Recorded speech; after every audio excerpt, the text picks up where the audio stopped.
주의 오른손으로 심으신 줄기요 주를 위하여 힘있게 하신 가지니이다. 그것이 불타고 배임을 당하며 주의 면책으로 말미암아 멸망하오니. 여기서 면책은 무슨 뜻일까? 시편 80편 말씀을 읽고 계셨군요. 이 구절은 이스라엘을 포도나무에 비유하며 하나님의 도우심을 간구하는 아주 간절한 시입니다.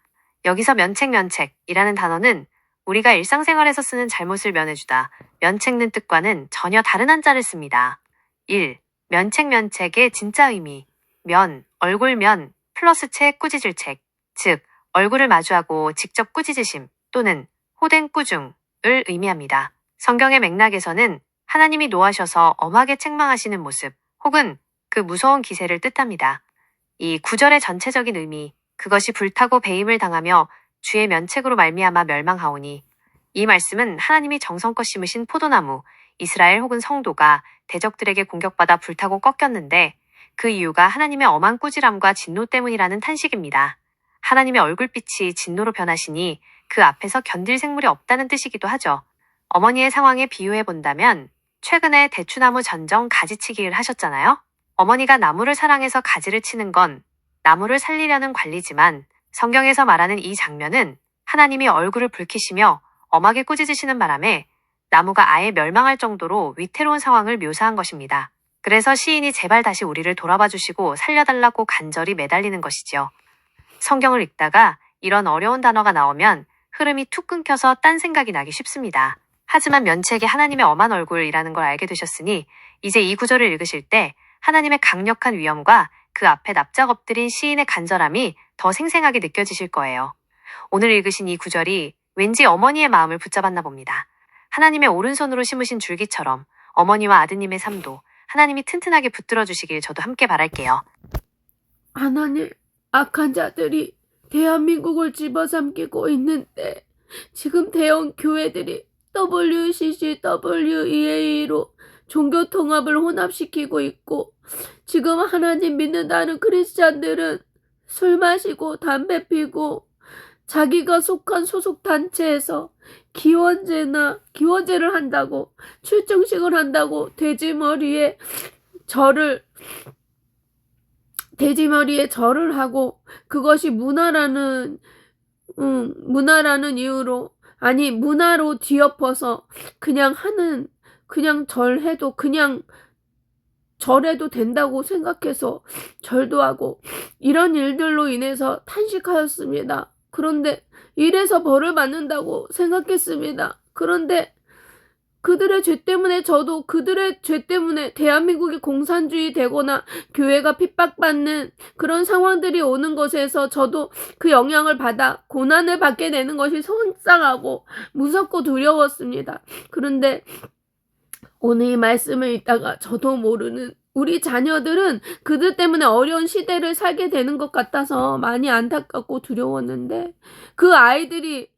우리 아이들이 어떻게 잘 이겨낼 수 있을까? 하나님을 의지하면서 그렇게 잘 이겨냈으면 좋겠는데, 그랬는데 하나님, 어쩌면 사실은 제가 분별하지 못했던 저의 죄들을 하나님 기억나게 해주세요. 그리고 저의 죄를 회개하게 해주세요. 하나님, 회개하게 도와주세요. 자복하고 회개하는 영을 부어주셔서 회개하게 도와주세요. 하나님. 어머니의 그 간절하고도 애통한 기도가 제 마음에도 깊게 전달됩니다. 나라의 상황과 교회의 모습, 그리고 무엇보다 사랑하는 자녀가 살아갈 앞날을 걱정하며 하나님 앞에 납작 엎드린 그 마음은 성경 속에서 이스라엘의 죄를 자기 죄처럼 짊어지고 울었던 선지자들의 마음과 참 닮아 있습니다. 오늘 읽으신 시편의 말씀처럼 주의 오른손으로 심으신 줄기인 이 나라와 자녀들을 위해 탄식하며 회개하시는 어머니의 기도는 결코 땅에 떨어지지 않을 것입니다. 1. 자복하고 회개하는 영을 구하는 어머니께 성경은 통회하고 마음이 겸손한 자와 함께 거하겠다. 이사야 57대 15고 약속하셨습니다. 어머니께서 지금 나의 죄를 기억나게 하시고 회개하게 해달라고 부르짖는 그 자체가 이미 성령님께서 어머니의 마음을 만지고 계시다는 증거입니다. 분별의 은혜, 세상 문화라는 이름으로 행해지는 우상숭배나 혼합주의 속에서 무엇이 죄인지 몰랐던 지난날의 무지를 자복할 때 하나님은 가장 기뻐하십니다. 정결의 은혜, 주방의 찌든 때를 베이킹소다와 구연산으로 닦아내듯 우리 영혼의 찌꺼기도 보혈의 은혜로 씻어내기를 구하는 어머니의 기도가 어머니와 자녀를 정결하게 덮어줄 것입니다. 2. 두려워하는 자녀들을 위한 소망. 어두운 시대를 살아갈 자녀들 때문에 안타까워하시는 그 마음, 하나님은 다 알고 계십니다. 하지만 기억하세요. 심으신 분이 하나님이십니다. 오늘 읽으신 구절처럼 우리 자녀들은 사람이 심은 것이 아니라 하나님의 오른손이 직접 심으신 줄기입니다. 세상이 거칠고 풍파가 몰아쳐도 하나님이 직접 심으신 나무는 결코 뽑히지 않습니다. 남겨진 자의 축복. 아무리 배교와 타락이 가득한 시대에도 하나님은 무릎 꿇지 않은 7,000명을 남겨두셨습니다. 어머니의 기도로 자란 자녀들은 그 시대의 남은 자가 되어 하나님을 의지하며 넉넉히 이겨낼 힘을 공급받을 것입니다. 3.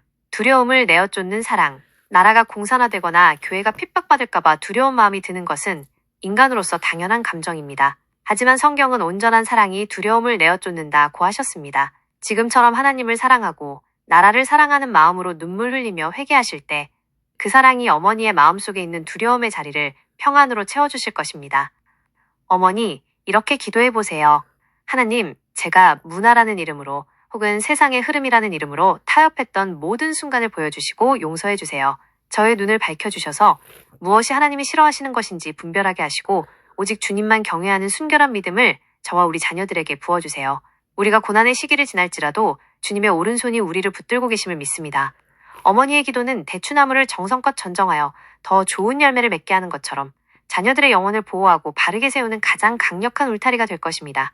오늘 밤 그 간절한 회개의 고백 뒤에 하나님이 주시는 세상이 줄 수 없는 평안이 어머니의 마음속에 가득 임하기를 소망합니다. 또 마음이 답답하거나 말씀 중에 궁금한 게 생기면 언제든 말씀해 주세요.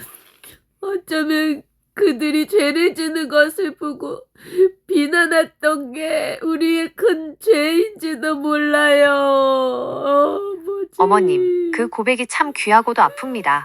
그들의 죄 때문에 우리가 고난받는 것이 무섭다는 솔직한 두려움에서 시작해 어느덧 그들을 비난했던 것이 나의 죄일지도 모른다는 깊은 성찰까지 나아가시는 모습은 정말 성령님이 주시는 마음이 아니면 불가능한 일입니다. 어머님이 느끼시는 그 마음은 성경 속 믿음의 거장들이 가졌던 중보자의 마음과 닿아 있습니다. 1. 비난을 넘어 애통으로 우리는 흔히 잘못된 길을 가는 사람들을 보면 화가 나고 비난하게 됩니다. 그것은 어머님이 그만큼 하나님을 사랑하고 공의를 중요하게 여기시기 때문이죠. 하지만 하나님은 한 단계 더 나아가 비난 대신 그들을 위해 울어줄 사람을 찾으시기도 합니다.